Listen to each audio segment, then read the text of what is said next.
Hey, what's up, guys? If we can get a sound check, we'll get going. I know there's a couple people in here already. I'm ready to rock. Let's do this. Somebody get me in the chat. Let me know if you can hear me. We will dominate tonight. As always, the official sound check. Okay, now we're ready. How are you doing, guys? Can you add me in the chat? Callum's here.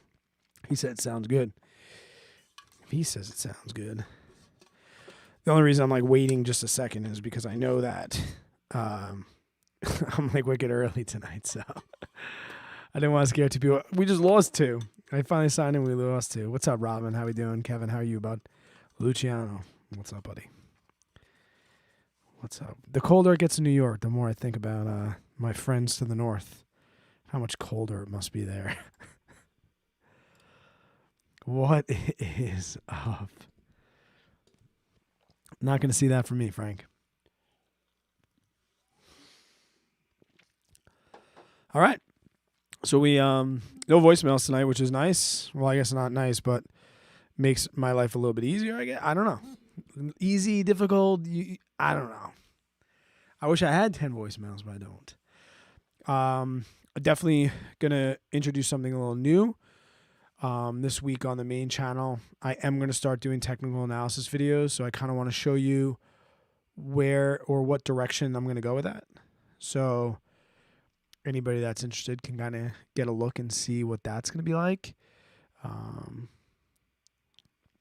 I know I'm very early. I'm a Bears fan, and my buddy's a Packers fan. So he's coming over to watch the game, even though the Bears are probably going to get smacked, and I'm not that into football. He's upstairs waiting for me. I told him, I was like, I need an hour with my people. I need at least an hour with my people. So we'll see what's going on. But first, I'm pretty much going to go through, since there's no voicemails, talk about my dividends coming up, and how I plan on making a change. There is a dividend video coming out. Definitely going to hit my Robinhood portfolio, talk about the wheels. I had nothing gets expiration last week, which is nice. Everything got rolled. So we'll talk about the 12/17 expiration. That's going to be coming up next week and some plans for that. I'm sure maybe there'll be Peloton questions after that Peloton video. I don't know, maybe. And then also we'll take a look at the technical analysis stuff. And I've been paper trading now. Not in secret, but I haven't really talked about it. I've been paper trading now for like maybe 2 months and learning different things. So we'll definitely talk into that. All right, cool. Frank, welcome, bud. I appreciate it. So if you have a question for the chat or a question about what's going on, please leave them, right? You guys are number one. You're here. I'm sure if you have any questions about the Robinhood thing, that's fine too. First and foremost, let's talk about dividends. That's like one of my new favorite things. And I haven't mentioned this yet. And what's up, Kenny B? What's up? You guys know that I'm good friends with JJ. I haven't talked about his dividend tracker yet, frankly, because I hadn't used it yet. I told him that the one I had was really, really good. And until it kind of met that, I wasn't just going to change just because he's my buddy, right? Sometimes you just got to talk business. When he the major thing that I needed him to add was direct linking. And I knew it was expensive for them, and they probably are taking a loss on the business because of it, but it's so important for the ease to be able to just link all of your accounts and have them right there. So if you're a dividend investor, what I'm looking at is JJ Buckner's and Bryce Matheson's, their new dividend tracker. It's been out, I think, since Black Friday they released it. But man, they have been working their butt off. The submit feedback up at the top that you guys can't see. Hold on, I'll move my face out of here.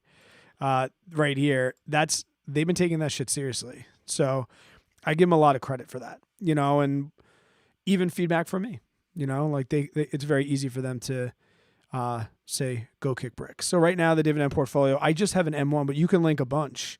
Over here on the left, you can add some things, and they have a lot of awesome features already. And the things that they're going to be adding to screeners, the goals I'm actually kind of excited about. JJ and I are very goal oriented. So I'm kind of excited to see that. I kind of like that look. So that's going to be kind of cool. But if you want to check this out, guys, it is free. The link is in the description of this. Just go and pop it. If you're not really a dividend investor, we had some people asking in Discord, like, if I don't do dividends, can I still support? It's like, you can check it out, but it is mostly designed for dividend investors.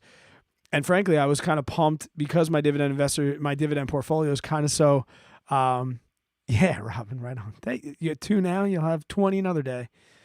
I found out my annual income is over $1,000 a year, which is pretty cool. And December was 142, and they have the calendar, payout calendar on here, which is one thing that's just kind of cool to see. So it's like I can kind of look ahead and I can see the quarterlies are the big ones, right? On our fiscal quarters, that's when most of them are they're gonna pay out. So about 145-ish every single quarter. My worst month looks to be about April. So my worst month's going to be $33, right in the middle, somewhere in the $75 range. And they also list like when you're going to get paid, the standard features that you are going to see in pretty much any dividend tracker. But the UI is really, really nice. It's clean. It's put together. It's not rushed. You'll see some things that don't have a lot of money in them and some that do. If you remember from my M1 finance portfolio, I have their credit card, and if you have their credit card, you get like 10% cash back if you own the stocks. So there's some stocks in here that I own just for that, right? Like I don't own a share. I have 0.001 share. You need like $5 to get the 10% cash back. So that's why that's there. Same thing like Chipotle. I eat at Chipotle a lot. Anything you'll see without a dividend, Netflix, that's one of them. So those are all the credit card stocks, Peloton and Uber. But other than that, everything else is pretty awesome to see. You know, it automatically brings in everything that you need. And like I said to JJ, I'm not going to put this in manually. And that's why I hadn't used it yet. And I see some questions coming in the chat, guys. I will definitely get to those questions as soon as I'm done talking about this. But the main thing that I mentioned in my Discord today, if I go into M1 real quick, I like the 20. When I first started the portfolio, I wanted 20 to 25, and I think I'm ready for that 25. There's like 5 more stocks that I really, really want. This gives like just a cleaner look without those other ones. If I'm open to suggestions, I will say definitely WBA is definitely on the list to add to another one. Smith & Wesson's probably going to get in there. So I need 5 more. I want to get my each percentage to 20. So right now inside this pie, and I share this pie, guys, inside Discord so you guys can all see it. I have everything targeted to 5%.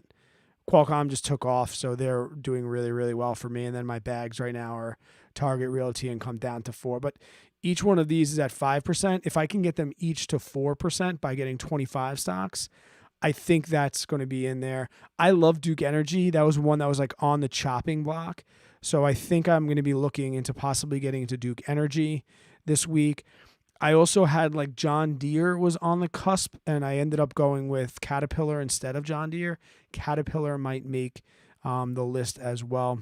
Maybe another REIT. Maybe I'll go Stag. I really want to add Stag, but I'm going to be looking for like 5 more. I think those are pretty much the ones. WBA. If we look WBA, Smith & Wesson, SWBI. If I can get Stag in there, get John Deere in there. But I'm definitely open to suggestions. So Rolex, okay. What's up, Zach? Thank you. Rolex, I'll look into it. I've been just taking suggestions, just things to do research, because I know that you guys are like just more in tune to dividends than I am. So far this year, I really switched this over to dividends. I would say right here I switched it over mid-October. I switched it over, but this year $239 so far. Market gain, everything's up. It's been a pretty good portfolio. This last quarter, though, was probably not so great. No, everything's good, even the quarter. Last month, even with these pullbacks, that's when most of my dividends came in the last month, $139. Last week, it's been nice. If we look at my activity, I got a dividend. Target was a dividend. Johnson & Johnson, Southern Company. It's nice when you start dividend investing and, you know, your dividends are a couple cents, and then people tell you just keep growing it, and then it'll become $5, and it'll become $10. It's really, really nice to see, you know, these $5, $10. It makes it feel a little bit more real, I think. And then you could see the rewards, redemptions. So these are my cashback credit card rewards, which I'm really, really loving. I don't think I pretty much try and pay it off every day. So you could see what I kind of spend money on. So 627 on the credit card, but I pay that off every week. We can see I made the payment here. So this is pretty much what's been added. And then this Hertz rent-a-car. I'm paying for a rent-a-car for my accident, so I'm going to get that back. And as always, guys, I am not leveraged. Although I want to be, I'm not. I did borrow this because I needed $5,000 quick, but I paid it back. It was nice. So that's pretty much what's going on in the dividend portfolio. Nothing crazy. I got this 636. That's going to be going back in. I loved it. I really, M1 Finance is awesome. It's top of the line right now. I don't think there's much better. We'll get to the Robinhood portfolio next. I'm just going to answer some questions in the chat first. Unsold puts, so short puts. Do you ever just roll down to a lower strike, but not out to a later expiration? I wouldn't say, Kenny, that I'm opposed to that. I can't think of a time off the top of my head where I didn't roll to a different strike. It might have been, but to be honest, right? So premiums are higher. Closer to the money. So if it was like, say, diving down, I'm not sure if you mean, like, depends on what the share price is doing, right? Because if I'm going to roll down, then I'm going to be taking a loss. That's going to be at a debit. So the reason that we're going to go out first, or going out in expiration first, is so that I can at least match my premiums and not roll at a loss. The closer to the money that I am, the bigger the premiums. But no, because if it's just below, it depends. Yeah, so like let's say, for example, I have a 45 and it dives to 40. And like, would I go down to 41? Nah, I'm always going to go out in expiration. Especially with weeklies, like there's not enough time.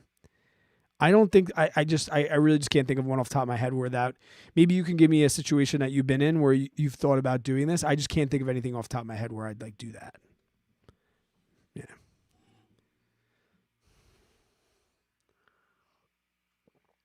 Yeah. Do you link VTSAX? I don't, because it's a mutual fund. They don't have like a dividend yield announced. So most of the trackers I've ever had VTSAX in, it didn't like line up right because they don't announce their dividends. They kind of just happen. I know currently right now I think I get about $100 a quarter from VTSAX, but it changes, right? Because with a stock, the board of directors sets that dividend at the beginning of the year or wherever they decide it, and that carries throughout the whole year, right? There's nobody who sits on the board of VTSAX, so their dividend yield evolves with the total stock market and the holdings.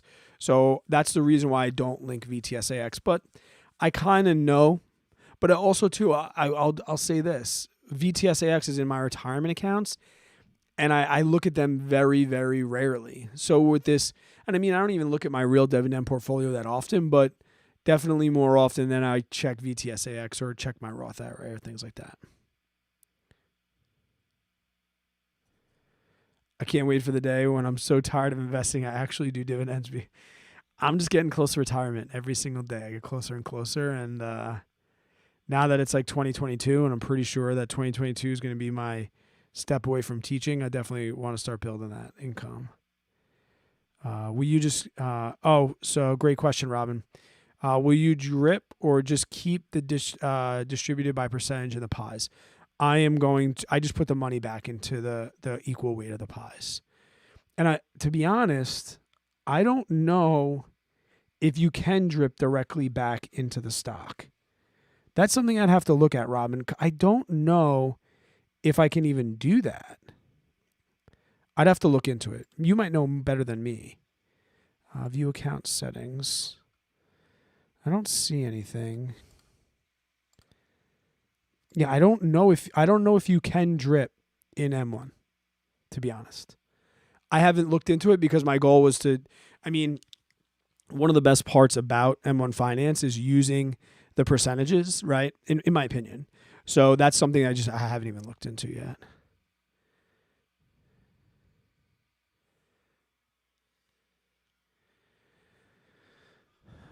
since that will change the worst months. I don't, Robin, I don't know. Are you referring to that comment above? I'm not sure. Dobro is good. They're interested in me. We'll look at some, we can definitely look at some companies when I bring up the charts because I'm so hesitant with the technical analysis stuff, but we'll get there in just a second, guys. I started paper trading with IWM Cash Secure puts about 3 weeks ago. So far, I had to roll out and down a few times. It sucks money to hold an actual profit. That's all right. Keep paper trading. Like I said, I've been paper trading. I've been swing trading. I haven't day traded because that's never going to be my goal. But I've been paper trading my swing trades, learning how to short stocks and like learning how to make money on the way down pretty quickly over 1 to 3 days. And the paper trading account's doing really, really well. And I'm like, man, if I would have just jumped into this, I would be doing like, there's a good time for that. There's a time and a place. What's up, Azvito? So it is actual profit if you think of it like this, or if you think of the profit as education, then you did good, right? You didn't put any money in your pocket paper trading, but you earn an education, which sometimes is worth more than money. You could fund auto invest from money market dividend deposits into the money market. Right on. Any new real estate moves in the works for you and JJ? No, we still look every single day. It's the markets really are just staying the same. The holiday season sucks, like for buying real estate. Not a lot of people want to move during the holidays. It's historically, like traditionally, like a rule of thumb that you don't get your best prices over the holidays. Nobody's looking to move out of their house, and no one's really looking to move into their house. I mean, maybe renters and things like that might change over during the holiday season, but we pretty much knew going into this that like November, December, and probably even January, we'd have to forfeit those months. But that's kind of why we took some money out of the account and we started investing on our own and doing things like that. But yeah, we're still looking every day. We definitely are. What's up, Josh? How are you, buddy? Zhao in the house. What's up, Zhao? Bullied Zhao into my Discord. Welcome. Probably open an M1 account for the hubby. Yeah, man. I love it. I love it. I really do. If you need a buy and hold, like if you don't need a buy and hold portfolio, M1 Finance is going to suck for you. You are going to hate it. But if you need a place just to like set money and forget it, it's going to be really, really good for you. I promise.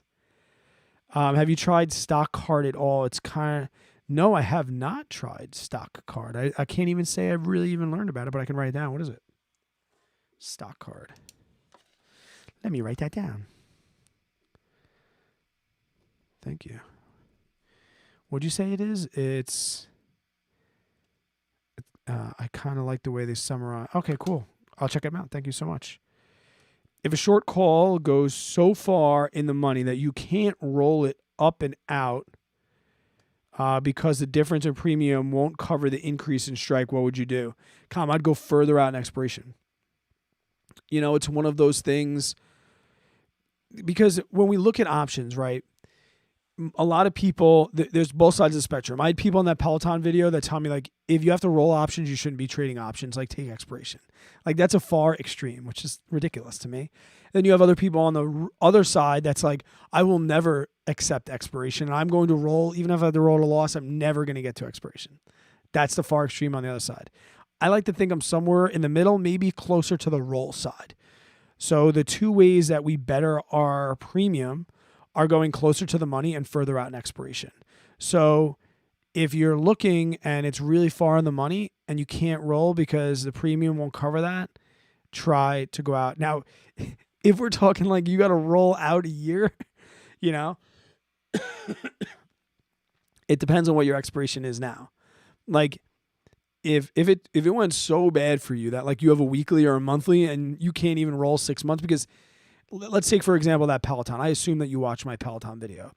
I set that expiration for March just because I didn't want to think about it. But do I think I'm going to have it till March? No way. I'm going to wait till it does a volatile move, hopefully in the up direction, and I'm going to move that expiration closer and keep the strike. So that's kind of how, like, don't be afraid to roll out a couple months in expiration. Like don't fear that. I don't think that should be a big deal. I think it sucks more to take a loss by not going further out than using it out, because just remember, just as you can roll it out, you can roll it back if you need to, if there's time, right? And the further out you go, the more theta is going to help you. That's just how I feel about that. But yeah, try expiration, try going a little further out in expiration. If it gets to more than like 6 months, then you're in a really, really dark place. But I think if you find a combination of expiration and strike, you should be fine. The fact of the matter is, when I'm looking to roll, I stay at the same strike and I go out a week or out a month. I go to the next expiration. If that strike is paying me a ton of money, then I'll look to move the strike, right? If it doesn't make me a profit, then I go out another expiration and I repeat. I find an expiration where I lose if I change the strike. I win if I stay at that same strike. Now, sometimes that's like it's close. Like you go to roll and you have to buy to close for like $800 and it's like $1,100 if you stay at the same strike, that expiration. Then you take a little bit of credit for your time, so I really wouldn't worry about it. 90 days out didn't work. Yeah, 90 days, 3 months. Go try 6. Try 6. I would love to see a screenshot of that. Like email me or something. I'm interested. Or you're in the average money. Like, let me know. Give me some more details about that. And when the markets are open and I can look at the value, I'll give you like a little bit of a play of what I might do. Mark, I'm going to agree with you. If you were a dividend stockholder, M1 Finance. Zowie paper trade with Webull. I'm going to bring Webull up in a little bit. And it's kind of ironic. I'll get to Webull in a second. There's a lot to talk about when it comes to Webull, because Webull had a very, very interesting week for me, but it was like a climax of things because I got an offer from another brokerage, exclusive, long-term for a year, and I almost snatched it immediately, and I'm glad I didn't act out of impulse, because like literally the next morning is when Webull came out and they're like, hey, we're just going to just start giving away stocks to people again. Like there's a new brokerage in town that's also from our home country. We want to make sure that nothing happens with them. So just for signing up, we're going to give one stock. And if you put in one more penny, all you have to do is deposit 1 penny, then we'll give you 4 more. I'm like, this is ridiculous. That's $15 at least. I think the minimum price is $3. The one I saw most people getting was like $3.41. So it's like, if you don't have a Webull account, you just put 1 cent, you deposit 1 cent, and you get yourself $20, even if you never use them. And it was a roller coaster of things. I've been using Webull a lot, but I haven't really mentioned them. But it's time for tonight's going to be the night that I finally start talking about them, because they are going to be coming out in videos soon. Yeah, Tattoo Chef. Yikes. Jonathan Knowles. He's at work. Yikes. Quick thoughts on Rivian. All right, let's bring up we'll get to the options in a second. If we want to start talking stocks, we can do Rivian quick, because they're on my watch list to swing trade. So hold on, let me just bring this up. Now, if this seems like a lot, it used to seem like a lot for me too. And but that's kind of what I want. That's kind of what I want to like do. But let me find Rivian here. I believe I had them on my watch list. If not, I'll type them in. So I got Palantir, Activation Blizzard, Vuzi, AMC, Smith & Wesson, Penn Gaming, Lucid. Oh, there's Lucid. Bros, Ford, Neo. Ford had a freaking great day. I'll tell you this. If I type in, let's type in Rivian. Were they RIV? RIVN. So here's like the thing that I want to say about Rivian. For those of you that know what we're looking at, this will be a little bit clearer. For those of you that don't, just like stand by. Like, we'll get there. Okay. The things that I don't like about Rivian is, one, they're so new that it's hard. Right? They don't even have a 120-day moving average yet. Okay, so the green line that you see is the 50-day moving average, this, right? So it's the average of the last 50 days. So generally my frame of thought is, right now I had this on a 4-hour chart. A 4-hour chart's going to be like, each one of these candles is 4 hours. If I'm going to swing trade something, then I'm going to look at the 4-hour chart. That's just what I do. But then that's kind of what I want to do. If I'm going to go along with them, I'll go to the day chart. But I'm going to keep the 4-hour chart because that's the only interest I have in Rivian is swing trading them. So 1 to 4 days, I want to hold on to. What's everyone talking about here? What did I miss? What? Oh, all right. Back to what I was saying. I can't follow what's going on. Hold wait. All right. I'm at quick thoughts on Rivian. I'll get there. So they're right at their 50-day moving average.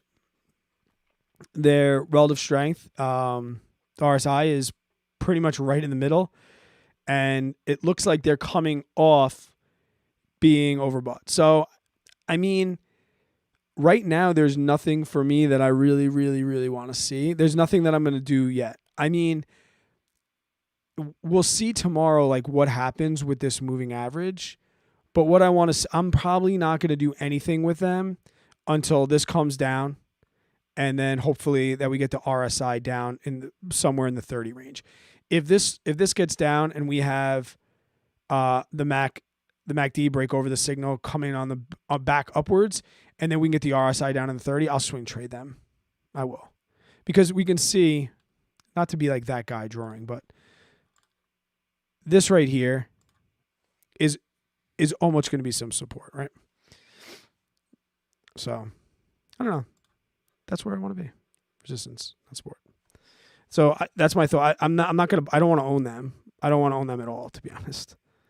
But I'll definitely. That's the beautiful thing that I'm learning about the TA is that you can make some short term gains, and yeah. All right. So let me catch up with this chat. Do you ever do a buy right? I like it. Like a spread? Yeah. Like a buy right out? That's a spread. Debit spread, yeah.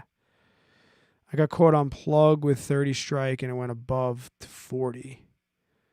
Yeah, but what's the when's the expiration? Soon? Because that's one of those things like you got to, calls are different than puts in my opinion. Like if it goes up to 40, if it stays at 40 and you get assigned at 30, okay, yeah, you're bag holding a ton. But at least you own the shares. Right? No, this is a call. You're going to sell them off. All right. When's the expiration?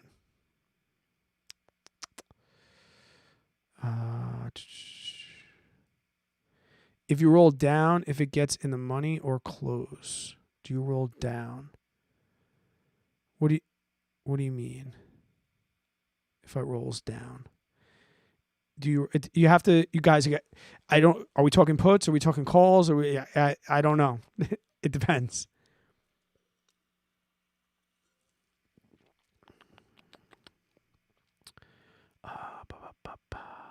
Plug was a 26th.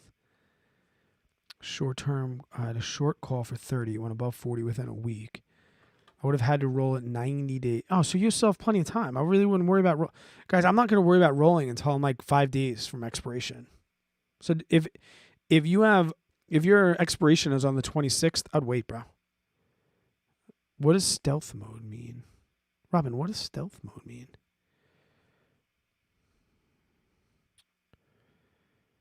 Tria, I have...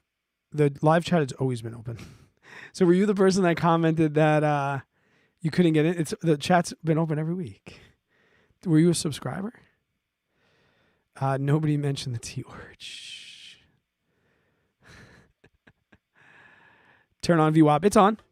VWAP's on there. It's just very, very faint. But I'll show you. VWAP's an interesting one. That's like the newest one that I've learned. Yeah, see, it's up here. I have the VWAP 14 on right now. That's the newest thing that I've been learning about. And it's super valuable, huh, VWAP? I feel that VWAP is very, very valuable for like more day trading stuff. I haven't really thought too much about it. I mean, I definitely, what do they say VWAP is used for? If it's above VWAP, it shows that The buyers are kind of in control. If it's below, sellers are in control. Zach, am I right when I say that? That's kind of like how I believe it. So I've definitely been using it for that. But I'm still terrified of day trading. Even when I paper traded, like day traded, I got smacked because everything changes. Everything changes.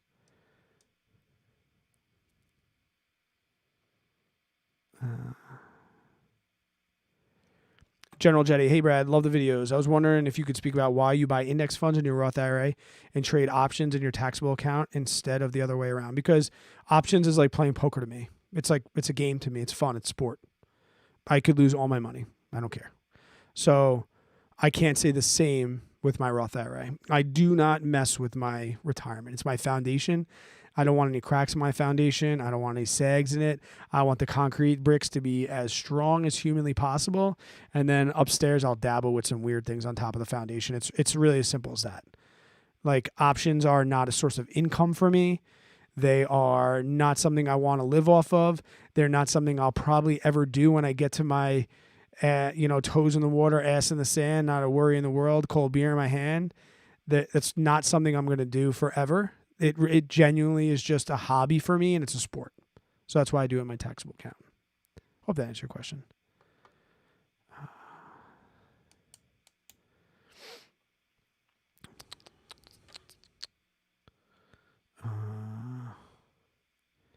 How many REITs would you own? I'm a fan of the only ones I know some of these. I own one right now. Actually, I own all of them because I own VTSAX, so I own all of them. But currently, individually, I own Realty Income, and then as I mentioned earlier in the video tonight, when I was talking about dividends, I'll probably add Stag one of these days. A buy right is buying 100 shares and selling a call as one order. Buy right is buying 100 shares and selling a call. I've never done that, I don't think. Because I'm not going to buy 100 shares. I mean, I've done it in the same day. Never as one order, though. But I've done it in the same day. I've bought 100 shares and wrote a call in the same day. But I don't think I've ever done it as one order, to be honest. What do you mean mention the Roth IRA to distract, bro? Distract me from what?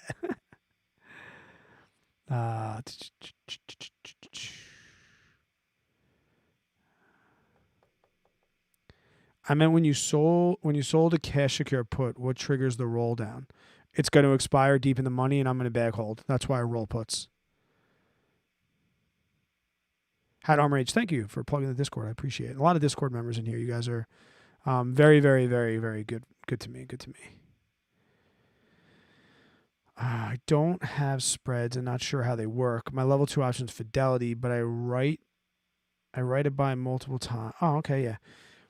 Oh, man. I'm not a huge fan of spreads, especially not credit spreads. I mean, the poor man's covered call is a debit spread, but I don't write it as a debit spread. I write it as a leaps, and then I write calls against it. I've just been smoked too many times on spreads. I feel like I get a little greedy. That's just me. Okay, let me be clear. My call was expiring that week when this happened, and rolling 90 days out still wouldn't have got. Oh, bummer. So what was the 26th about? Oh, so I decided instead of sitting on the short call, getting a sign. Okay, that's fine. That's fine. Who do you do your Roth with? I am with Vanguard.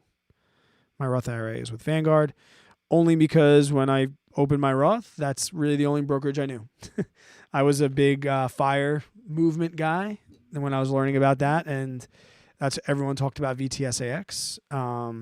I don't have anything against, what is it, FIKAX, which is the VTSAX of Fidelity. I'm not even against owning a Roth in M1 or anywhere else for that matter. I think the Roth IRA is one of those things where you just have to be comfortable with it. The reason that I tend to go more towards Fidelity or Vanguard is only because, they're Fidelity and Vanguard. You know, they're pretty well protected. Could you not buy the same amount that you would want an index fund, long-term hold, capital gains, and taxable account, and then do your short-term trades? Yeah, I'm not going to trade options in my Roth IRA or any. I can do a lot of things. I am going to put $6,000 into my Roth IRA on January 1st, and then I'm not going to look at it again until next January.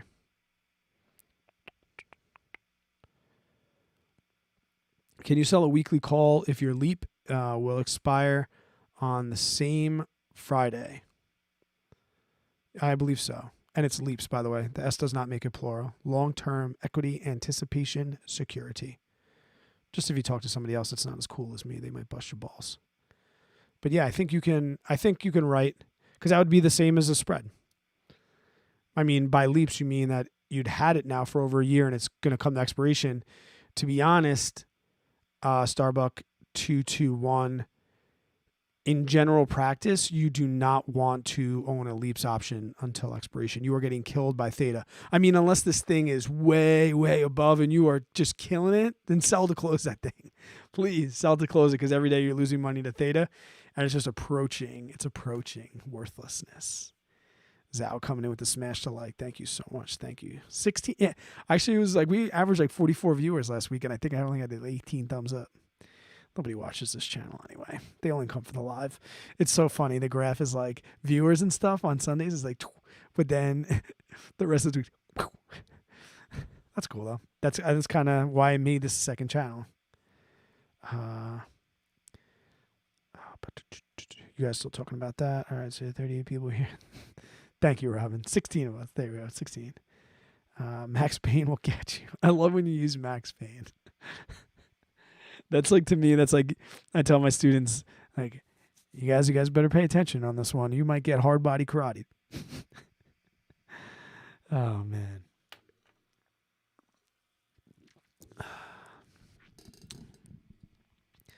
So that's pretty much. Oh, we have to get to Robinhood because we jumped right to Webull. So let's get right into Robinhood. Start looking at some things that I have going on with the hold on. Robinhood's always so small. There we go. Okay. There we go. So I'll make me a little bit smaller here. Nobody needs to see me. Okay. So here is Max Payne. Yeah, I know Max Payne is a great video game.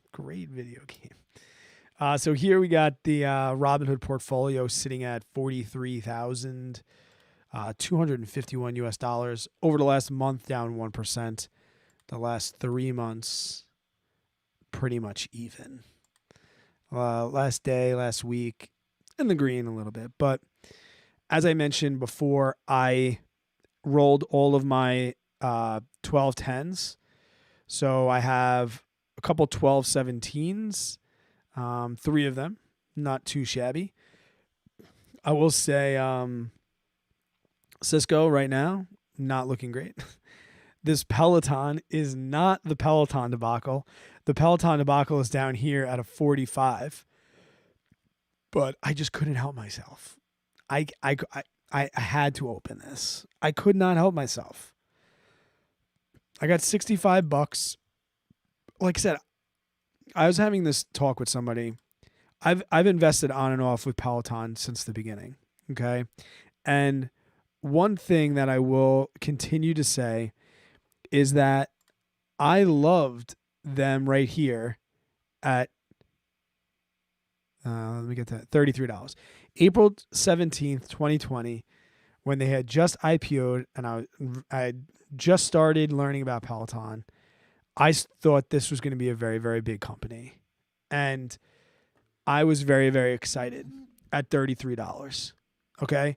A majority of the public kind of started investing, I would say, around this point. Right. And that's where like the COVID spike happened.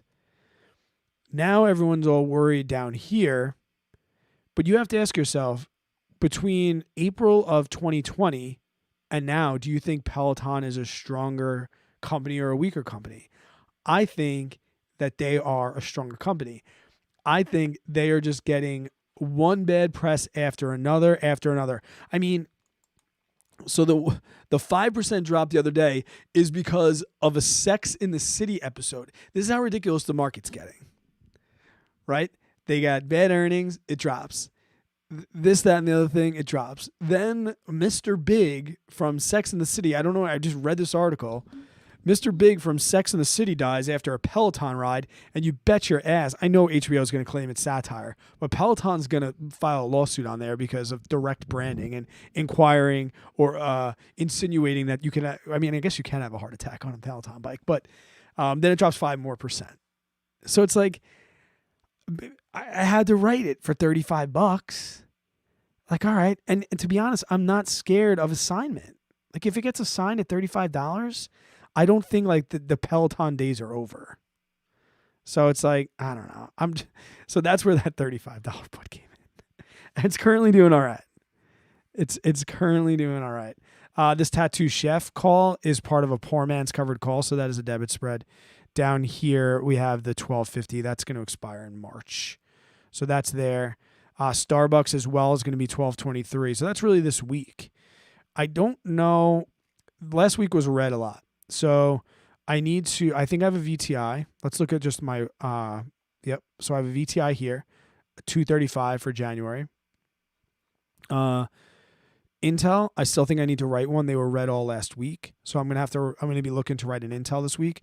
Foot Locker, the same. They had a red week. As soon as they have a green day, I'm going to write a call on them. WBA, here's that call right here, 1223. That's for $47. How much did I get for that one? I got myself $241 US. Not a bad wheel call right there, if I do say so myself. Oh my God, why does it keep doing this? I have my like track settings, so it's like different than normal. So like when I scroll, it scrolls the other way than I'm used to. So those are the things that oh man, I just saw this. Guys, this is terrible. This Kentucky thing is fucking terrible.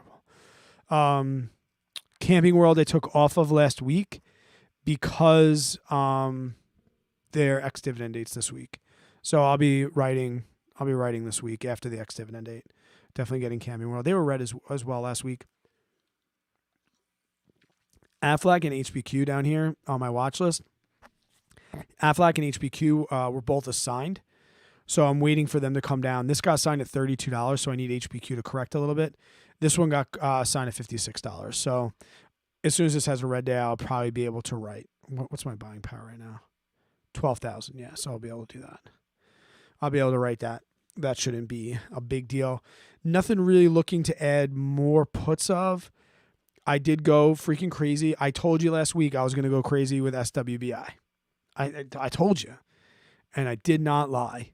So I said that I wanted an SWBI in every single month for the rest of the year. I didn't go that crazy, but the January one is $17.50. The March one is also $17.50.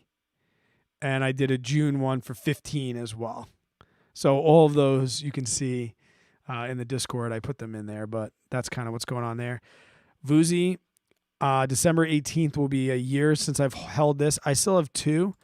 If we look at kind of the history of this Vuzi Leaps option, yeah, these were good times. And then it dropped off. I might just trim one off. Like right now, I got them for I think 400. Yeah, I got them for $400. I'll take 100. I think I'll take $135 for one of them. I mean, if this kind of like goes up, so we'll see. I might trim one of those off on the 18th. Especially if the values get up here, like if the values get up and break $11 or $1,000 again, I'm going to be all over that. And the reason I have two options, right? So it's really 535. So if I can get these up in this range again, that would be sick. If it could double again, that'd be really, really nice. Get me 50% on the year. I would not be disappointed in that as well. And that's pretty much what's going on in the wheel portfolio. I'm just looking at some of the other things on my watch list, see if I plan on adding anything else. CCL's in there too, I think. That's still open. Yep, that's still March. These are all down here. There's things that I watch. But that's pretty much it for the wheel and for the Robinhood portfolio. I don't think I'm going to be putting any money into the Robinhood portfolio, any more money for a while. At least not until I get the dividend portfolio up to 100K. Also, too, there's a full disclosure. Oh, my God, we also have 50 people in here. I invest a little bit of my tax dollars.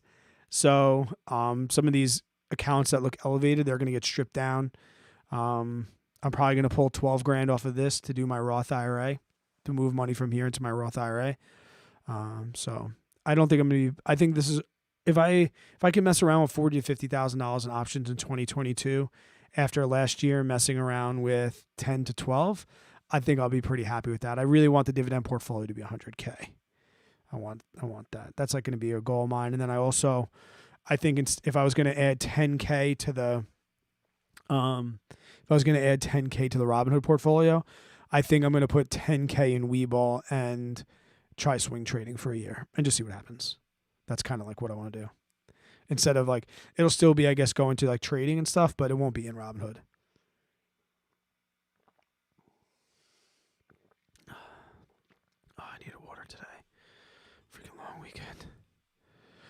I love selling weekly calls on Palantir, but I don't want to lose my shares since I'm very long on them. Yeah, some people love Palantir. Palantir is on my list of swing trade stocks. I get worried about Peloton's TAM in the future. I don't think Peloton's going away. I think Peloton's stock price should not have been anywhere near where it was. I think right now, it's pretty fair valued. They just added some things too. I can't believe they added like shadow boxing. I can't believe they haven't added a rower yet. Like that's you think like if you think about this fitness space, like the places that they have to move, like I thought they would have a rower by now. I really did.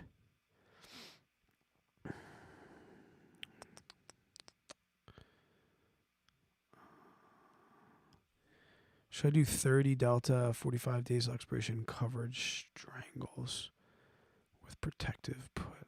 That's up to you, bud. I'm not a financial advisor. We should hopefully get a green day on Foot Locker soon. Yeah, I hope so. We should, if all things are considered. Zaris, do I have any bonds? No, I do not have any bonds. I will not have any bonds. So who was I talking? Oh, we were talking about this on the Zoom call with the Discord chat. Bonds for me, at least till I retire. I mean, I might want some security when I get into that, but I think there's some other plays that act similarly to bonds that I can mess with. I really do. Will I never own bonds? No, I'll own them eventually if I happen to live that long. But I don't right now. I don't think scalping is going to be for me. Definitely not looking to day trade.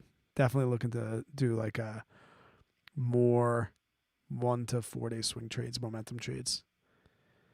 Lynn, first assignment you got your last week was your first assignment, or you just had your first, or this week's going to be your first assignment? What do you got going on? Arrow, thank you. Yeah, no, I'm pretty excited too. I've been like, let's say I mentioned earlier, depending on when you got in here, I've been swing trading. I've been paper trading and doing swing trades, and it's been kind of nice. I did okay. I mean, I'm not rich, but I definitely think I have. See, one of the things that I'm realizing with any sort of swing day trading and momentum trading is that you're really looking like if you win on 55% of your trades, that's good. And I never realized that. But what it is your goal is to win bigger than your losses. You know, your risk to reward ratio. That was something that took me a while to get a hold of. Because I was thinking that I had to have a, 75, 80% winning percentage where that's not true. If you pretty much go 50-50 wins and losses, but your wins are 2-to-1 and your losses are 1, like, right, your risk to reward ratio is 2-to-1. if you have 50-50 wins and losses, you do pretty good. So that was something that I really, really, really needed to get a hold of, that I did not need to win every time. When I first started paper trading, I realized that I was in the beginning, I was getting too fearful. So I was getting out too soon and not taking enough profit. So when you don't take enough profit, then your risk to reward gets smaller and you get to 50-50. And then at the end of the day, you almost break even. So it was really, really hard for me to like say, here's where I'm going to target to get out, and then really sticking to that target so that your risk to reward is really, really good.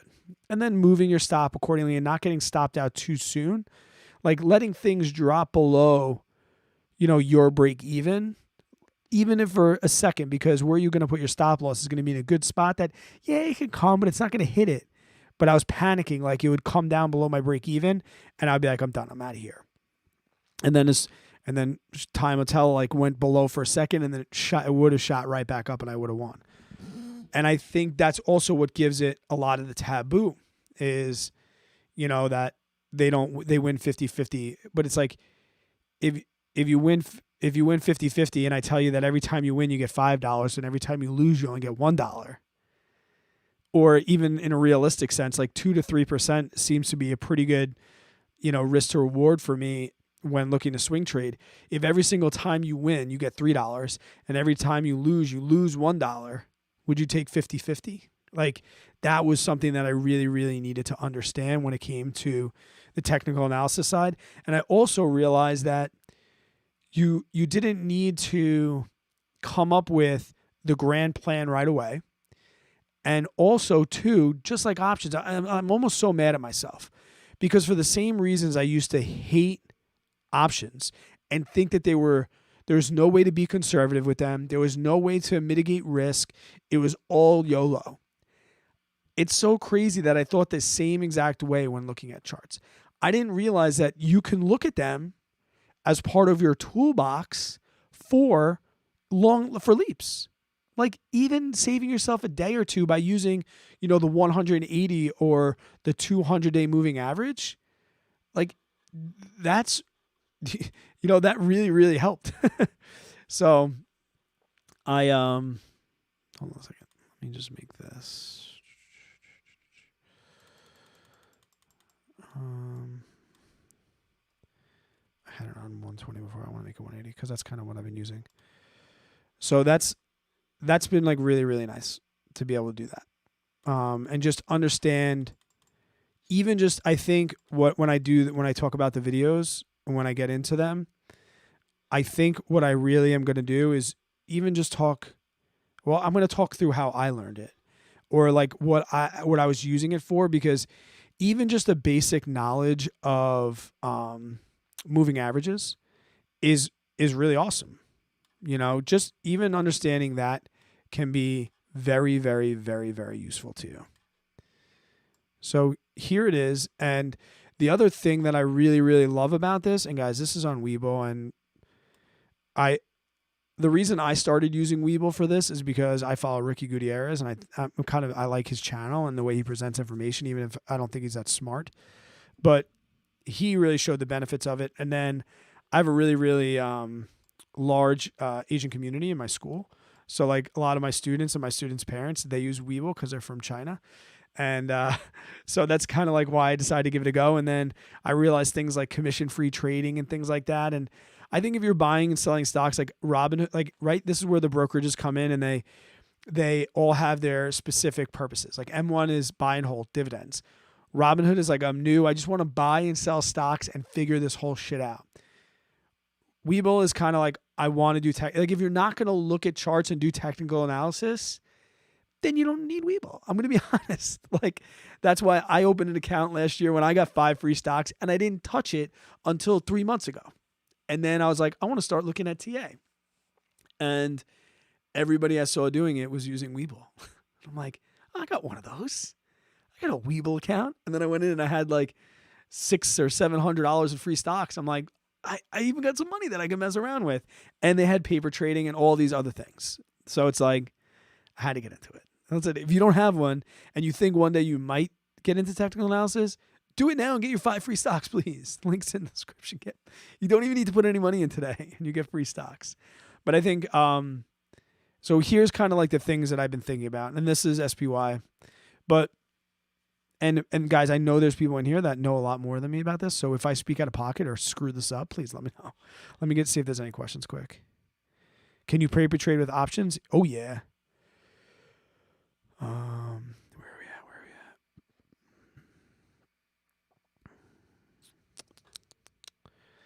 So C Knight's asked a good thing, and like I said, and I'm sure people ask, like, what's a good stop loss limit? I haven't really been going like by percentages. I pretty much go, where there's going to be like a support or resistance line. That's kind of, how I choose that. And then what I was doing is, if I'm in front of my computer, I didn't put in a take profit line. But like if I was going to step away and like this is a swing trade over a couple of days, I pretty much I figured out the difference between where I put my stop loss and where I got in, and then I just double it. That's kind of like where I just started. And I know that's probably not the best way to do it, but that's kind of what I did. Yeah, so I'll tell you what I'm talking about in just a second. Let me just see what else we got.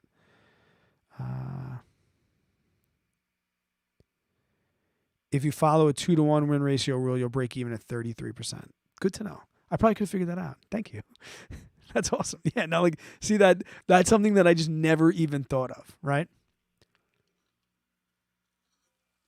Blame Wall Street bets for bad reputation options. I'll tell you, I had a bad taste in my mouth about options well before I ever knew about Wall Street bets.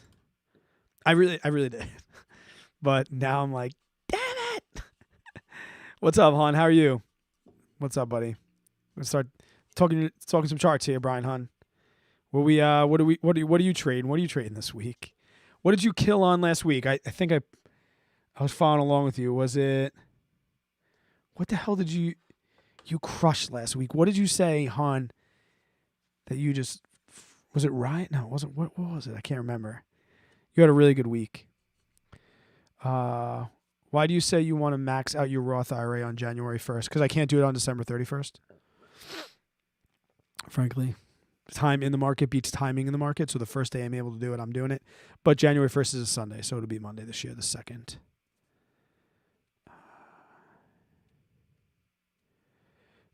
Brad, can you also go into depth as to what would you buy right now in the market stocks to sell options and hold with? Not sure what you mean, bud. What would you buy right? I just went through everything that I'm doing options with, and I also went through everything all my dividend stocks. So you can go back if you just got here, you can go back and check that out. And I'm going to go through my watch list for what I hope to swing trade this week. No other benefits, besides like not missing any good days, right? The market goes up over time. This is a long-term account, so time in the market beats timing in the market. I've always been a lump sum investor. I do not dollar cost average. I mean, my retirement accounts are dollar cost average by nature because they come out every paycheck. So like, I can't really be like, hey, can you guys front me 6 months pay so I can max out my 457? But yeah, no, I don't dollar cost average. If I have money, it's going to go somewhere.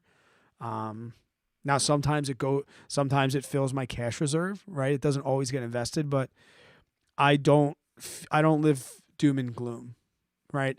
I only need to worry about like stock market crashes at retirement, but not even really, because I have enough cash where I can take a pretty big hit for a year or two, especially with the passive income streams that I have. But yeah, I'm not. If you watch that goals video I just made, I think it was the last video I put out, I'm not afraid of doom and gloom. Like, I don't believe in it. I'm not like a stock market prepper. I think tomorrow's going to be the best day the market's ever had, but I'm equally prepared for it to crash 40%.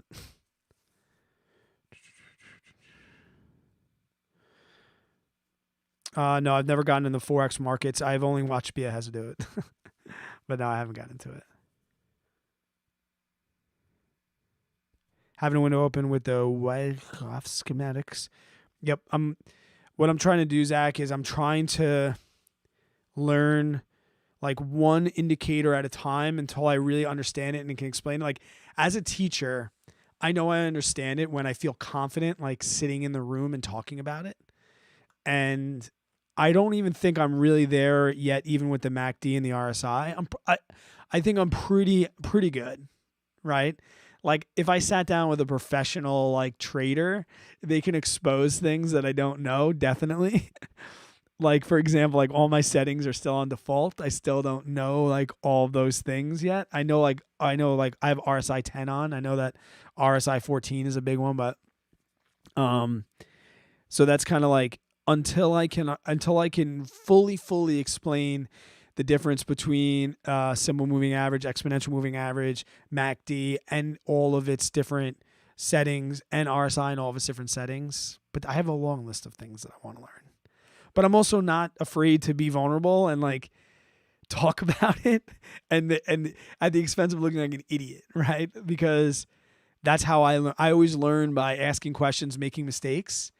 And that's another reason that I'm really excited to make TA videos, is because every step of my journey, I've always learned. Like I learned how to get out of debt, and I took my lumps. I screwed up sometimes, and I learned how to trade options, and I made some stupid mistakes. And now I'll do this, and I'll learn how to do this, and I'll screw this up as well. The other really, really difficult thing about TA is there's so many strategies.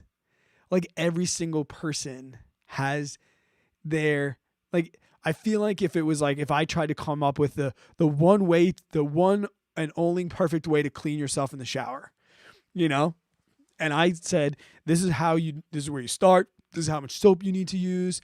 This is the kind of soap you need to use, shampoo, body wash. And I gave you the specific, every single person would be like, nope. I don't think anybody could ever 100% agree with your TA. Now, you'll have the haters that are just going to talk shit, right? And then you have the people that do it differently than you inherently, and they're going to explain their reasoning, and you'll adapt and learn from those people, right? And I know the people that I can ask, and I know the people that will bust my balls and make fun of me, but like we'll do it in an educational way. So that's another really, really hard thing. Like with options, there's really like set in stone rules, or at least there's a lot of things that are set in stone that aren't really debatable. TA, everything's debatable. Like people are like, oh, I feel like it's just like an ink blot. Like, yeah, it is kind of like what you see is what you get, you know? And I don't know. So hold on, I'll get to that back in a second because I see this question. I'll get to a 6,001 day is out.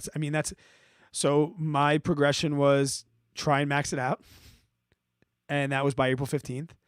Then it was try and max it out before the end of the fiscal year.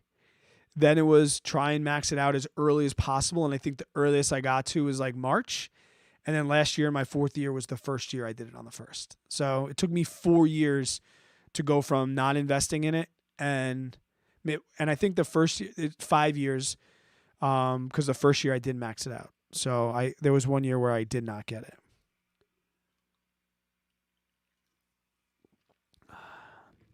Arrow, I'm hearing the same. I hear a lot of like the people that are doing this daily for a job that they've pretty much even gotten rid of RSI and MACD, and they'll use one of their averages and just VWAP. I mean, that's kind of what I'm seeing or hearing around town from my sources, which I'm sure you can assume where I get all my information from. Do you have a defined benefit plan? Defined benefit plan along with 457? I don't know what that is, so probably not. I feel like TA works until it doesn't. That's absolutely true. But so here's these are all the things that I totally used to think, and it's so true. So here's my perspective now. And I'll use the SPY as an example. So let's say I wanted to go long on the SPY, right? I wanted to do, let's use a stock. We won't use SPY. What do I have on here? SWBI. Well, they just gapped way down, so maybe not. Let's use JJ's Activation Blizzard. They gapped down too. Palantir. Everyone loves Palantir. Okay. So let's use Palantir and the risk of like getting hate on Palantir. If I wanted to make a leaps option on Palantir, I might use this as an additional research in according to what I already know. So when I'm writing a leaps, what are the things I'm looking at? I'm looking at the share price, obviously. I'm looking at when is earnings, because that's going to affect implied volatility and things like that. I'm looking at when earnings are coming out. Did I just say earnings? So I'm thinking about those basic things. Now, I know it's a long-term play, so I don't really need to necessarily worry about short-term action, right? As long as I think it's a good value now, that's okay. But like if we took Palantir, for example, and we looked at this, I might say to myself, well, first I'll zoom out. Let's go to like look at 6 months. So the yellow line is the 200-day average, nice and smooth, right? And right above it is the 50-day. So it's actually 180 and 50.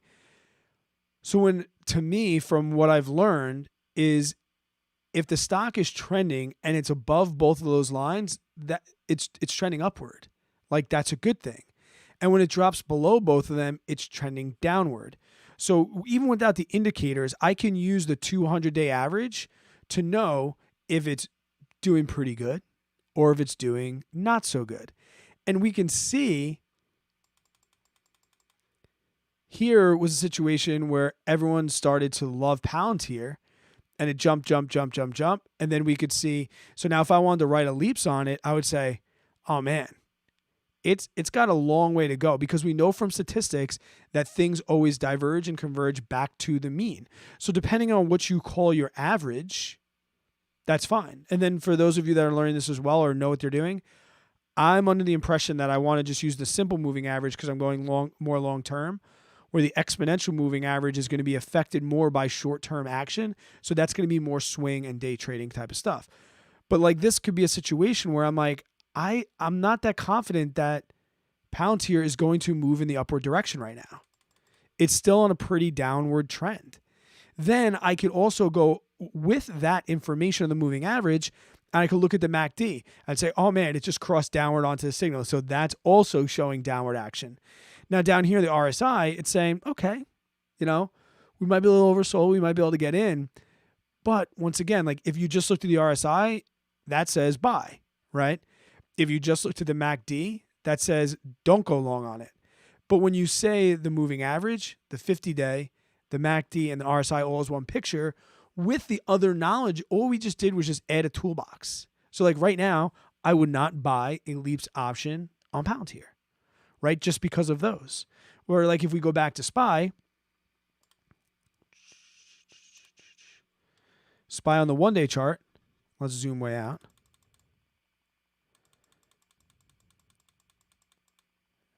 Yeah, Zach, I agree. So like we see like S&P 500 has just been doing amazingly awesome things, But we can't just look at that and say, oh, wow, this is a great time it's going to keep going up.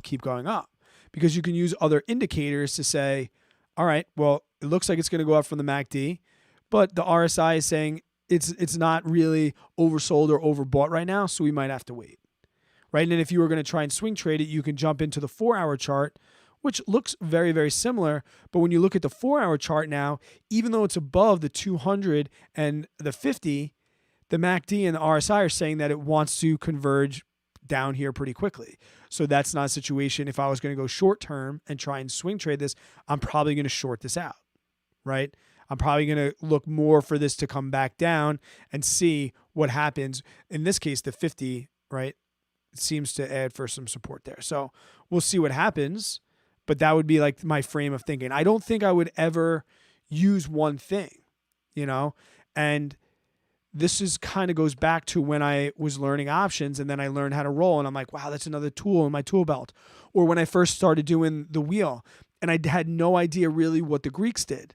Right. And then I learned how Delta could help me mitigate some of my potential for loss. Right. I knew that as my Delta went down, the likelihood of me succeeding went up. So that was just like learning the Greeks didn't make me it didn't make me a better options trader. And if I just traded just on the Greeks, I wouldn't do so good. But when I took what I knew and I added the Greeks in, I became a better trader and my success rate went up. So now what I'm doing is I'm saying, I think that with technical analysis, a lot of it, you get what you see. But if you can come in with a pretty strong like foundation and use certain moving averages and certain indicators to at least lead you in the right direction, I think that can be a very, very valuable tool. And from my experience, paper trading and swing trading on like a 1 to 3, I like it. And then this too, the beautiful thing about this as well is that it allows you to now short, and learning like lucid, like this right now, even though I don't want to own them, and I think the price is really crazy, I don't want to own them long term. This right now is in a situation where if I look at the 1-day chart, it might be a situation where if we watch the MACD for a day or so, this might get in a situation where we might want to, swing this for like 1 to 3 days. It's above the averages. Right now it's testing, right, this 50-day. The RSI is pretty good, down at 30. So this might be something that I watch for a day or two. Or I can jump to the 4-hour chart and things look even better. From a 4-hour perspective, it looks like it might want to come up a little bit and come and approach the 200 and the 50. But we don't know. Like, obviously we have no idea. Like, these are just things that we can add to our toolbox. I got Rose in here too because they're another one that like shot up like a rocket, right? Oh, they don't have a lot of history. So we can't really look at their 1 week. Let's look at their day. They don't really have a ton of history. Like, they went up like this, but we can see like right now on a daily perspective, they look like they have some room to go up. We see this MACD cross across the signal line. It might be okay. We might be able to get a little bit. Now it doesn't have a 180 average because it's so new, but it's got a 50. But you might want to look and see if this comes up and gets to the 50 and it breaks through the 50-day average and this is still trending upward and the RSI stays low. Now I can make money off bros where I'd never want to own them long term. And like, that's the kind of the beauty. Ford had an amazing day. So like, this was kind of last week with Ford, or the last month with Ford. Ford's been up. But now we get to the point where we know not to jump on the hype because it's starting to trend down, right? And it's coming up into this overbought zone, right? So even though it's way above the 50 and the 180, it's still most likely from the indicators going to trend downward over the next couple of days, right? So that's kind of why I use it. I have NEO on here as well. I'm pretty much looking at all of like the super volatile, like moving stocks. Like, this is DraftKings. Everything's down. Like, all of these like hypey, trendy stocks, Activation Blizzard's pretty down. Everything's below that. I've been watching Vuzi for a while. Vuzi's kind of just hanging out. Vuzi's here and there. And then AMC is awesome. Did Hunt ever say where he made all of that money this week? What stock did you use? I want to look at it.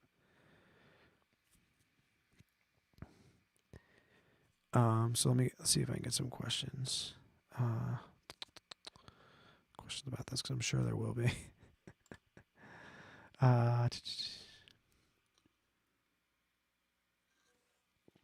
Most of the patterns look a lot like Inkblot test. Robin, I agree with you 100%. I agree with you 100%. And especially when people start drawing lines on them and things like that, I'm like, they'll be like, you see it? And I'm like, I don't know. I have no idea what you're looking at. Or, oh, can you see that? It's a double bottom cup head. I'm like, dude, I just see a bunch of lines going everywhere.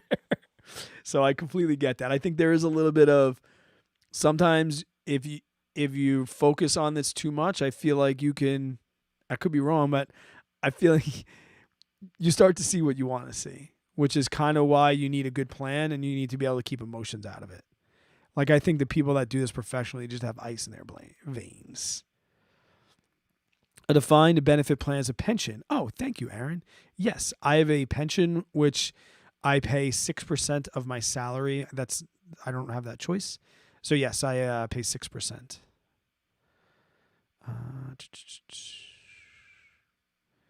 VWAP and moving average interactions are more for day trading. VWAP is less relevant for swing trades. Yeah, thank you so much. I've heard that, because right, it's using volume, and volume is definitely going to affect a short term more than on a daily basis. So I've heard the same, Rob. Thank you so much for sharing that, bud.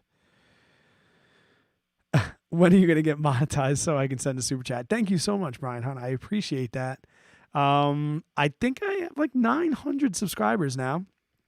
Pretty far off from watch time. So I kind of like it this way, but I appreciate it. You've been very generous to me in the past. So I appreciate it. I'll put a super chat on, we'll pretend like, doom, bloom, bloom. Thank you. Appreciate it. All you guys being here is super chat enough for me. Would you short a stock as part of your swing trading strategy? Yeah, I think so. I definitely think that's what I want to do. I think I could, like Aaron, when we bought Lucid puts, right? And we were bound by expiration, in retrospect, knowing now, we could have just sold short on them. And then we could have waited as long as we really needed to. And we would have done good because we were so mad at Lucid, right? You posted like, oh man, we were just 1 month off. And that's shorting and buying puts. I never really understood the strategy difference, but having expiration is a big deal in the options. So that's where shorting a stock can be, in my opinion, from what I've learned, it can be more beneficial than writing the option. And you don't have to deal with 100 shares at a time as well. So it can be financially better as well. Like we could have just shorted like 5-10 stocks, 5-10 shares of Lucid and then just waited and been good. So if you want volatile trade, TQQQ. Yeah, I've heard that too. For this week, out of the money cover calls, juicy premiums. I'm sure. And I know on Friday it just went for it. Like good. I saw that.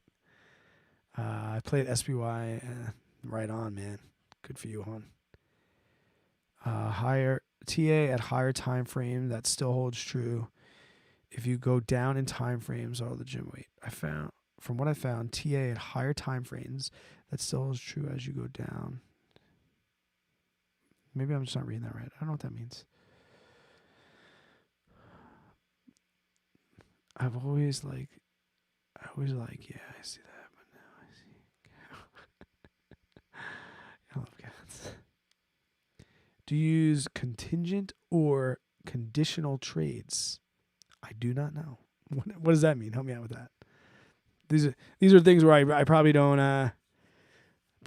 know when I'm doing something. I probably don't even know what it's called. You track the macro. The Lucid play specifically was at LPS. Yeah. I know, that freaking Lucid. I just want to look at Lucid quick. See, like, all right, so let's go to this Lucid thing, because this is where Aaron and I, we could have done okay. So this is the 1 day for Lucid, and when did we must do you remember the date that it was probably like right around here. What day is this? 10/28. When did we buy that put? Because we could have just let this go, Aaron, right? We could have let this go and go and go and watch the MACD. It's like super overbought. We knew this. We knew it was going to go down. It just took a little bit of time. And then we could have waited I probably would have waited till like right here. Like this candlestick right here is, yeah. So we bought here and it probably expired like here. If we would have shorted it, it could have kept going. We could have waited. And like I said, we could have let this cross over, got one big confirmation candlestick, or even like right here, right? At 52.30, at 52.15 even, or even at the close. At 50.96, we could have shorted it. And then frankly, I would still be in it. I would probably still be in it if I would have short, because right, if I would have got into it here at like the $50, $51 range, I'm probably going to hold that through until the MACD crosses back, or at least till it approaches the 200-day average. And so we would have made a difference of 51 down to 26. But these things are all speculative, right? There's nothing to say that Lucid tomorrow can't bounce off of this 50-day and then go up to 70, right? But if we know the fundamentals of the company, we know that this shoot up was ridiculous. We know that it's super overbought. Like, if we know these things, we could have at least waited to hear. And even if we didn't want to be greedy, right? Even if we got in at 51, we could have, and we wanted to use this. We wanted to take profits at the 50-day. We still down to 35. Because I would. This is like what I mentioned before with the paper trading. This is where I would have seen it start to go down, and I would have seen just a little bit of profit, and I would have been like, "Ooh," and I would have just like got out. But you watch this MACD and you're like, I'm so good. I'm probably still pretty good.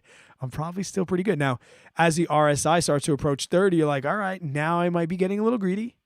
Now, if the RSI pops back up to here, you're like, all right, that's probably when I get out. But I don't know. But those are the things I'm learning. And it's exciting when you do it with money that you can lose everything. Like when you're not sitting there like, oh my God, this is what I'm going to use to pay the mortgage. I don't know if I'll buy puts again because of that damn expiration. I never like to bet against a company, but there's sometimes where you just can. Should we bring up the T word?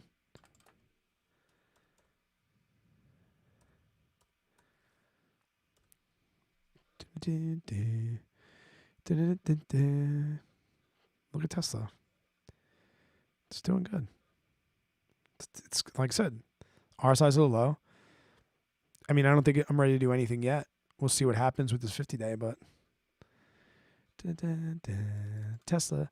But like I said, this is when when you do swing trade it out a little bit, when you do swing trade it, you don't have to necessarily worry about valuation too much. I hate to say that, but it's kind of true because it's so short term. I don't know. These are things I'm going to be learning about.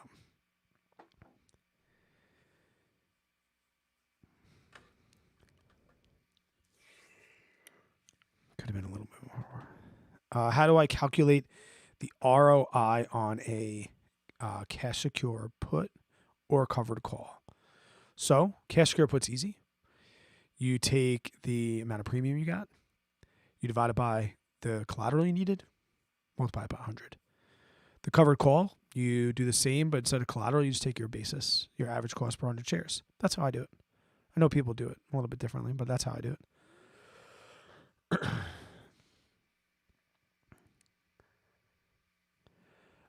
Contingent. Okay, here we go. Contingent. If an index is crashing, I buy the inverse leveraged. Okay, Mark, I'm going to be completely honest. At the risk of sounding like an idiot, that seems a little bit a little bit crazy for me. I have heard now, as far as like the index, and like I said, teach me. I'm willing to learn. What I have heard is like always keep the SPY ready. Like always use the SPY as an indication. Somebody said it like, so you have the wind that blows the trees and then the trees blow in a certain direction. So it's like if you're going to be doing long plays, you kind of want the whole market to be trending upward. So it's kind of like getting an idea or at least knowing in the back of your mind what the SPY is doing that day. That might help your long or short positions. That's really all I know about like using an index as far as like getting into it, but I'm going to look that up. Thank you. I'm going to write that down. Contingent. See, there's so much to learn. I love it. My buddy's upstairs watching the freaking football game. He keeps texting me. I'm like, dude, I'm talking money. Way cooler than football. Way cooler than football. Check max speed. Okay, cool. Looks like a macro distribution. Don't know what you're saying. He just texted me again.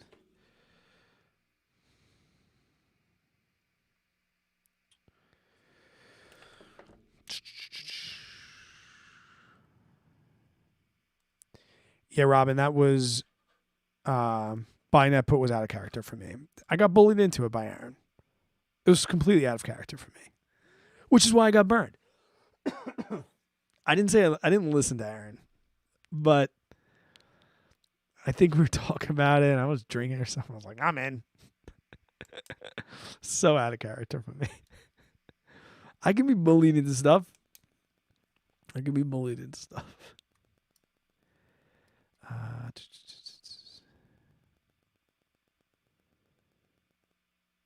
Thank you, Arrow. I'm going to write that down too.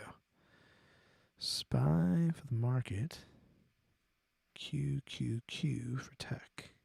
Thank you so much. So when you say relative volume, I'll look into that. Relative volume. I got a lot of stuff to learn. Beer pressure. That's hilarious, but it's so true. That is exactly. I'm going to use that. I got to write that down. Beer pressure. Is beer pressure the same as like, hold my beer? What's up, Gilly? Gilly, we're kind of wrapping this up, bud. So tell me if you think this is like a good play for the TA series. I think I'm going to start really basic, and I'm going to try and do like one video at a time. And I'm kind of going to go with how I learned it. So like video 1 is going to be like a basic, like why I want to do it and why I started thinking about it and the tools and the way it can help you. Then I want to do a video on reading candlesticks and what candlesticks actually mean. And then I want to go into moving averages, exponential and simple moving averages, and how different time frames can affect different things. Then I want to go into the different indicators. I don't know if I'll do like a specific like MACD video, a specific RSI video. I might just do the ones that I use and talk about how I'll do them. And then really, because I'm just either doing this to find my long-term plays or my swings, I really only use the 4-hour candle and the day candle. So, I mean, you guys could tell me for swing trades, like, should I go down to like 2-hour? I don't know. And when I've been paper trading with the swing trades, 4 hours seem to be like the right amount of information for me. I don't know. And when I looked, to be honest, when I looked at the difference between the 2 and the 4 hour, it didn't really change that much. Like I'm looking now, the difference. The thing that I see, the major difference between like the 2 and the 4 hour is the 50-day moving average. Like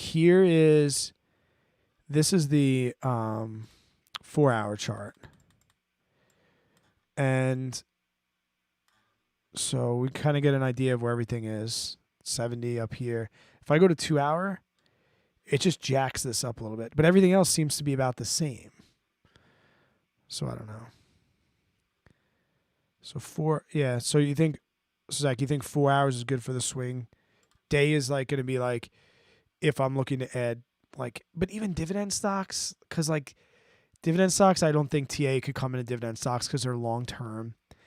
I might use them for leaps, but the swing trading and the short term stuff is really what I want. Like this has been the thing that I've been using most.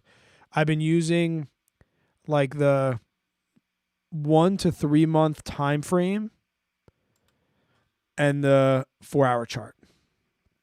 That's mostly what I've been using when I've been paper trading. So it's been working nice.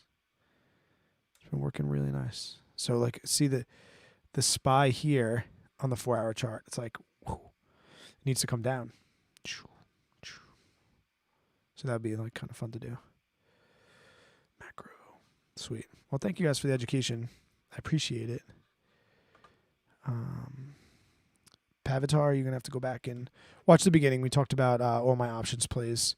Whenever you see scrub through, and when you see Robinhood, when up, when you're going through and you see, I deleted Robinhood, I got it out of here, but when you go through and you see Robinhood, that's when you know I'm talking about options. What's up, Joe?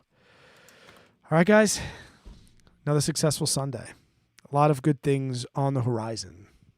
A lot of money to be made. Should be back. Next week's not Christmas week, right? So I'm going to take off after that. Let me see. What's the calendar look like? Oh, yeah, I'll be here the 18th. 18th we'll be rocking, and then we'll take 2 weeks off for the holidays. Because you do not want to see me wasted.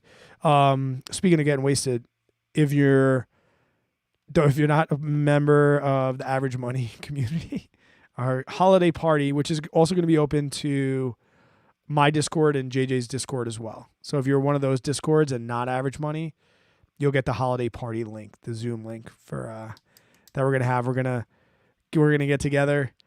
We're gonna open a Zoom link, let everyone pop in. I think we'll have like a waiting room, and we'll give people like 5 or 6 minutes to hop in. We'll maybe get like 10 people tops. We'll see how messy it gets, but we're gonna put on Christmas music. I might even get a Santa hat. So look for that coming up in the next week. I think that's gonna be probably the Tuesday or Wednesday before Christmas. I'm talking about the Christmas party that we're gonna have for Average Money. But for those people that aren't in the Average Money Discord, we're gonna put the link in our Discords as well because you guys are the shit. I think there's very, very few people that are in one of our Discords and not in Average Money, but I know it happens. Everyone's, people don't just have like all of the monies just to be given to JJ and I. We understand. Please, once again, guys, if you think you're going to get Weeble one day, I get a $3 stock as well, but it's more like they're just giving stocks away. We don't want to see you wasted. You probably have. I'm not sober right now, but I'm not wasted. But I gotta go. Good night, guys. I appreciate